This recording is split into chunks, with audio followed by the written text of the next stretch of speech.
नमस्कार, आप देख रहे हैं न्यूज प्रवक्ता और मैं हूं आपके साथ आरती सिंह आजाद। डालते हैं नजर खास खबर की ओर।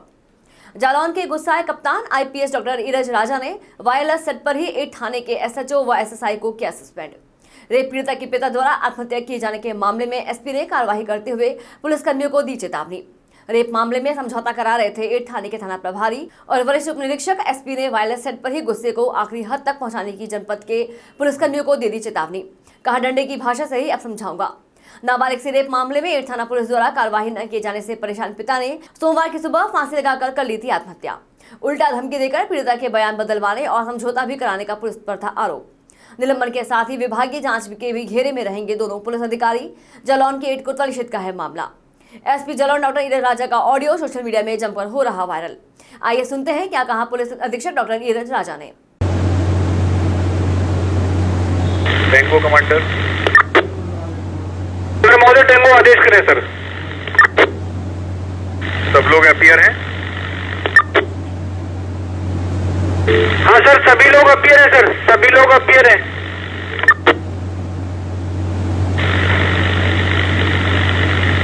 सभी थानों के एसएचओ, एसएसआई, एडिशनल एसएचओ और मुंशी सभी लोग, कोई इनमें मिसिंग तो नहीं है। मैंने 4 लोग बताए थे, प्रत्येक थाने के अवेलेबल होंगे।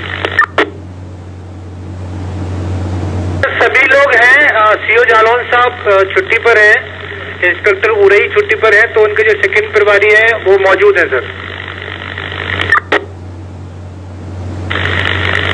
सभी लोग ध्यान से सुन लीजिए, ये मैं अंतिम चेतावनी आप लोग को दे रहा हूँ। आज की जो घटना है वो दिखाती है कि भाई पंचायत मोड़ से बाहर नहीं निकल पाए हैं और आज बिल्कुल शर्मिंदा करने वाली घटना थी जो आज हुई है। उसके लिए मैं शर्म आनी चाहिए और डूब मरना चाहिए। जो हमारे एसएचओ 8 का जो कृत्य है, एसएसआई का जो कृत्य है, वो बिल्कुल इस तरह का है कि बिल्कुल डूब मरने वाली स्थिति है। शर्म आनी चाहिए हम लोग को कि हम आज के समय में एफआईआर लिखने में और ये पंचायत मोड़ से बाहर नहीं निकल पा रहे हैं। गरीब पीड़ित को न्याय नहीं दे पा रहे हैं हम लोग। 30 तारीख को पीड़ित थाने पर आता है, 30 तारीख को उसको टहला दिया जाता है, बेवकूफ बना के भेज दिया जाता है। माइनर लड़की है, कैसे भी संबंध बने हो उसमें तो कोई मतलब ही नहीं है जब माइनर लड़की है। फिर क्या कंफ्यूजन था भाई? माइनर लड़की के संबंध तो आप तत्काल, माइनर लड़की के संबंध में तो आप तत्काल मुकदमा पंजीकृत करेंगे। कितने बार आपको बताया जाए? और किस एसएचओ को कंफ्यूजन है? मतलब रेप जैसे मामले में आप लोग पंचायत करने बैठ जाते हैं यहाँ पर। ये Munshi, SSI, SHO, additional SHO सबके नाकारा बैठा रखे हैं क्या मैंने यहाँ पर? किसी का कुछ भी काम करने में इंटरेस्ट नहीं है, जनता के लिए कोई भी जवाबदेही नहीं है।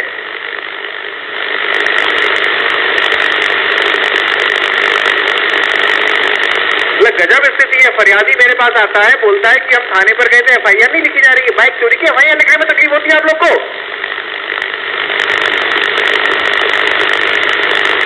लड़की के साथ घटना हो रही है, उसकी एफआईआर नहीं लिख रहे हो?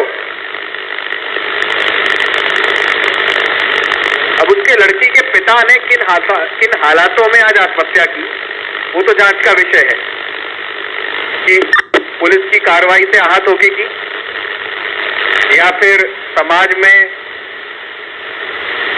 बदनामी होती उस कारण की। लेकिन आत्महत्या तो उसने की और उसके लिए हम लोग कहीं ना कहीं सब जिम्मेदार हैं। क्लियर दिखाता है ये कि हम पंचायत मोड़ से बाहर नहीं निकल पाए। एसएचओ 8 पूर्व में एसएचओ कैलिया को मैंने 50 बार बताया था पंचायत मोड़ से बाहर निकल आओ। हर मीटिंग में मैं आप लोग को बोलता हूँ एफआईआर रजिस्ट्रेशन में नाटकबाजी मत करिए, एफआईआर रजिस्टर करिए। लेकिन जो लापरवाही सब लोग दिखा रहे हो एफआईआर रजिस्ट्रेशन में, अब बिल्कुल बस बर्दाश्त की बाहर हो गया है सब। मुंशी, एसएसआई, एडिशनल एसएचओ की जिम्मेदारी है कि अगर आपके एसएचओ नहीं लिख रहे हैं एफआईआर, तत्काल मुझे बताएंगे कि ये प्रकरण आया है और इंस्पेक्टर साहब ने एफआईआर नहीं लिखी है। अगर ये नहीं मानोगे, अगर ये नहीं बताओगे मुझको, तो उसका मतलब ये है कि जो सिस्टम बना हुआ है उसको फॉलो नहीं कर रहे हो और ये अपना सब गटमट करने में लगे हुए हो। आज बिल्कुल शर्म की बात थी ये जो घटना हुई है। बिल्कुल हम लोग की पूर्ण रूप से लापरवाही है, एसएचओ एसएसआई की लापरवाही है, सीओ साहब की भी लापरवाही है कि उनके द्वारा सही तरीके से पर्यवेक्षण नहीं किया गया पूरे। और मैं एक एक व्यक्ति की जो इस चीज में लापरवाही है उसकी जवाबदेही फिक्स करूंगा और कार्रवाई भी ऐसी करूंगा कि वो बिल्कुल नजीर बनेगी। यहाँ पर बर्खास्ती तक लेके जाऊंगा मैं एक को जो इन्वॉल्व है इसमें।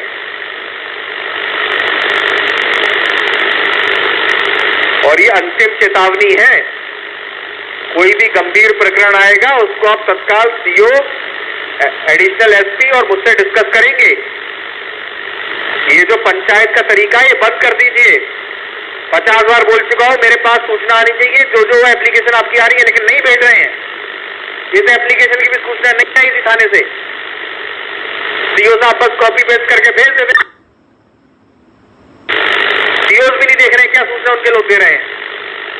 इतने गंभीर प्रकरण में एसएचओ ने, एसएसआई ने, किसी ने बताया ही नहीं हम लोग को कितना गंभीर मामला आया है और उस पर हम लोग कुछ कार्रवाई भी नहीं कर रहे। समझौता, रेप में समझौता होने लगा, ये बताया जा रहा है एसएचओ एसएसआई के द्वारा।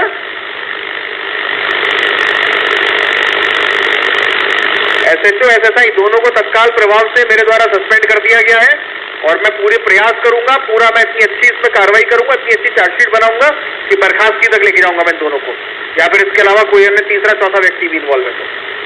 और ये अंतिम चेतावनी है, सुधर जाओ वरना मैं ऐसा सुधारूंगा कि रो दोगे सब लोग। सुधर जाओ, यहां से चले जाओ जनपद छोड़ के, अगर मेरे साथ काम करना है। इतना तुम्हारे साथ लग के, तुम्हारे साथ मेहनत करके, तुम लोग को स्वतंत्रता देके लग रहा है दिमाग खराब हो गए तुम लोग के। स्वतंत्रता या इज्जत पाने के लायक नहीं हो तुम लोग अगर इस तरह की हरकतें कर रहे हो तो। और ये मुझे मुंशी जात बैठी है ना थाने पर, इसको मैं अलग से रगड़ूंगा, बता रहा हूं। अगर किसी पीड़ित को भेज दिया, चलो मोबाइल चोरी होता है उस आदमी के लिए मुझको मेरे पास आना पड़ रहा है, यहाँ पर बाइक चोरी हुई है उसको मेरे पास आना पड़ रहा है, मुकदमा नहीं लिख रहे हो, गंभीर मामले हो रहे उसके बारे में सूचना नहीं दे रहे हो। ये अंतिम चेतावनी थी। अब देखो मैं क्या लाइन बनाता हूं एक की, डेली के प्रकरण देखिए। और जिसको शर्म आ रही हो वो उनको डूब मरो जाके आज।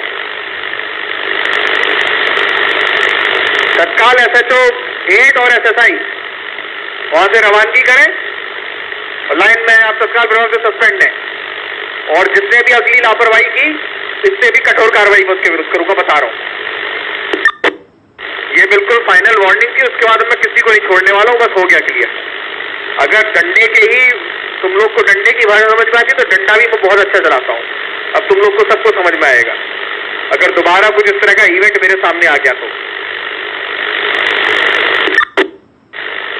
टैंगो कमांडर सर, ठीक है बस हो गया।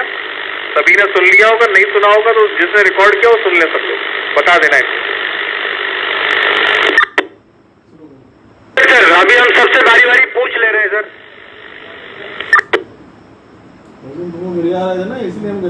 सीक्यू डेंगो, सीक्यू फ्रॉम डेंगो, ये सभी थानों ने कमांडर महोदय को सुन लिया होगा, बहुत नाराजगी व्यक्त कर रहे हैं।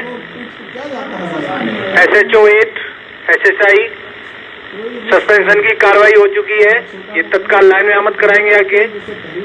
और आगे से कहीं से भी ऐसा कोई प्रकरण आता है तो उसमें भी साहब ने स्पष्ट निर्देश दे दिए हैं कि बगैर कार्रवाई के बचेंगे नहीं आप लोग। इसलिए जो दिशा निर्देश दिए गए हैं उनका अनुपालन अभी से तत्काल से प्रारंभ कर दीजिए। और अगर थाना 8 पर एक मुकदमा पंजीकृत किया गया है जिसमें एक व्यक्ति के द्वारा ये तहरीर दी गई थी कि उसकी नाबालिग बच्ची के साथ एक डोलू नाम के व्यक्ति ने अपने साथियों के साथ मिलकर, जिसमें देवेंद्र एवं उसकी पत्नी लक्ष्मी है, डोलू ने इसके साथ दुष्कर्म किया था। ये घटना इनके द्वारा 28 मार्च की बताई गई थी। उसके प्रकरण में इनके द्वारा तहरीर पर थाना 8 पर मुकदमा पंजीकृत कल कर लिया गया था। इसमें अवगत कराना है कि जो डोलू जो मुख्य अभियुक्त इसमें है वो वर्तमान में जिला जेल में एक अन्य मामले में निरुद्ध है, इसका रिमांड लिया जा रहा है।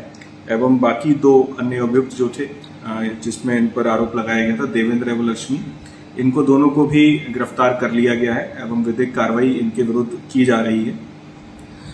आज इस घटना में जो वादी थे, जो बच्ची के पिता थे, उनके द्वारा आज इसमें सुसाइड किया गया है और इस घटना का संज्ञान लेते हुए तत्काल वहां पुलिस बल पहुंचा। अन्य विधिक कार्रवाई इसमें की गई हम लोग के द्वारा और इसमें अब आगे ही कार्रवाई इसमें की जा रही है। जो आत्महत्या के जो भी दोषी हैं उनके विरुद्ध भी हम लोग कार्रवाई करेंगे। जो तहरीर हम परिजनों से प्राप्त करके उनके विरुद्ध भी हम कार्रवाई करेंगे। और इसमें जो भी दोषी हैं, जितने भी लोग हैं, 3 लोग हैं, एक ऑलरेडी वर्तमान में जेल में निरुद्ध है एवं अन्य 2 लोगों की गिरफ्तारी इसमें कर ली गई है। उनके विरुद्ध हम कठोर कार्रवाई करेंगे और उनके विरुद्ध हम लोग पूरा प्रयास करेंगे कि उनको जल्दी से जल्दी कठोर से कठोर सजा इनको मिले। निजीकरण की कार्रवाई के विरोध में प्रदेश के सभी ताप विद्युत गृह सहित जबलपुर मुख्यालय में प्रदर्शन करते हुए माननीय मुख्यमंत्री के नाम ज्ञापन सौंपा। इस अवसर पर विभिन्न वक्ताओं द्वारा प्रदेश सरकार द्वारा किए जा रहे निजीकरण को रोकने हेतु मांग की गई एवं जल्दबाजी में ज्वाइंट वेंचर व टीबीसीबी के माध्यम से निजी कंपनी को सौंपा जाए। पावर सेक्टरों के संगठनों के इस प्रदर्शन ज्ञापन की व्यापकता का अंदाजा शक्ति भवन के गेट पर उपस्थित हजारों की संख्या में आक्रोशित विद्युत कर्मियों की उपस्थिति से लगाया जा सकता है। इसमें भारी संख्या में महिला कर्मियों द्वारा बढ़ चढ़कर भागीदारी की गई। महासचिव विकास शुक्ला जी, अभी हाल में ही हमारी सेवानिवृत्त इकाइयाँ हुई थी अमरकंटक ताप विद्युत गृह में। उसमें उसकी जगह में मध्य शासन की जो उपक्रम है मध्य पावर जनरेटिंग कंपनी, वो ज्वाइंट वेंचर पे इकाइयाँ लगा रही हैं। ये हमारा जो ज्वाइंट वेंचर है SECL के साथ और Madhya Pradesh power generating company के साथ 15% इक्विटी के आधार पर लगाया जा रहा है, जो कि बहुत ही दुर्भाग्यपूर्ण है। मध्य शासन 15% इक्विटी दे चुकी है और जो प्रावधान है किस्त लेने की, मतलब लोन लेने की, वो 80% है, लेकिन शासन 70% लोन लेके और 15% इक्विटी दे रही है, जबकि हमारी 5% इक्विटी बच रही है, जिसके आधार पर हमारा पूर्ण स्वामित्व हो सकता है। लेकिन शासन नई कंपनी बनाकर निजीकरण के दिशा में जा रही है, जिसका हम लोग विरोध कर रहे हैं। साथ ही लगातार ट्रांसमिशन में लाइनों सब स्टेशनों का निजीकरण किया जा रहा है। 52 सब स्टेशन और 1000 से ऊपर लाइनों का निजीकरण हो चुका है और निजी हाथों में सौंपा जा चुका है।